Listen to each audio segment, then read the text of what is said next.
इस वीडियो का टॉपिक है how to get your first project on Upwork if you are a beginner.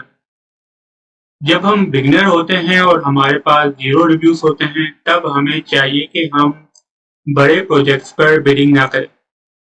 क्योंकि let's say अगर आप खुद एक क्लाइंट हैं और आपने $10,000 का प्रोजेक्ट पोस्ट किया है, तो तब आप एज ए क्लाइंट किसको हायर करेंगे? ऐसे फ्रीलांसर को जिसके बहुत सारे रिव्यूज हों, जिसने बहुत सारे प्रोजेक्ट्स कंप्लीट किए हों और वो टॉप रेटेड फ्रीलांसर हो, या ऐसे फ्रीलांसर को हायर करेंगे जो बिल्कुल नया हो और जिसके पास जीरो रिव्यूज हो। इसलिए जब हम अपवर्क पर बिगिनर होते हैं तो हमें 3 चीजों का ख्याल करना होता है। पहली चीज, हमें ऐसे प्रोजेक्ट्स को तलाश करना चाहिए जो हम 1 से 2 घंटे में कर सकते हों और हमें पूरा यकीन हो कि हमसे अच्छा इस प्रोजेक्ट को कोई और नहीं कर सकता।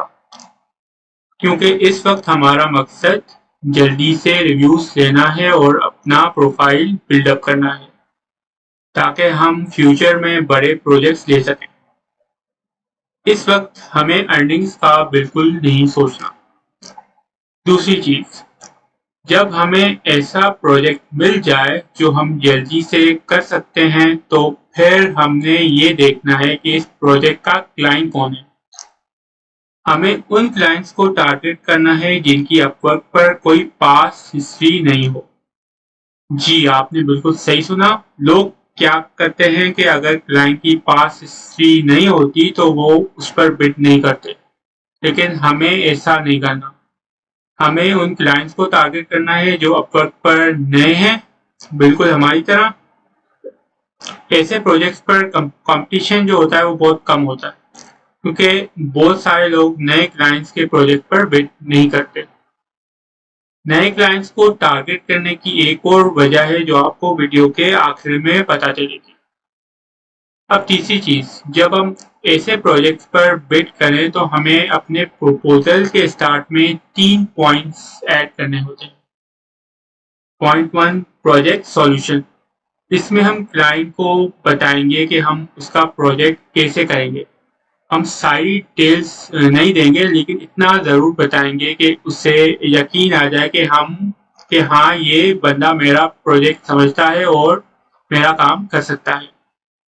अपना रेट जो हमें बिल्कुल लो रखना होगा, क्योंकि हमारा फोकस इस वक्त रिव्यूज पर है, अर्निंग्स पर नहीं।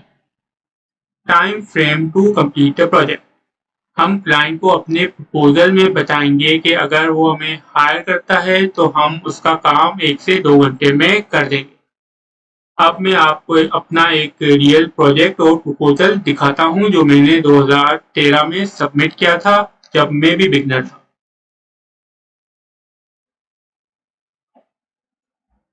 तो इसमें आप देख सकते हैं मेरा प्रपोजल के I looked at the website and it seems that some scripts are conflicting with each other.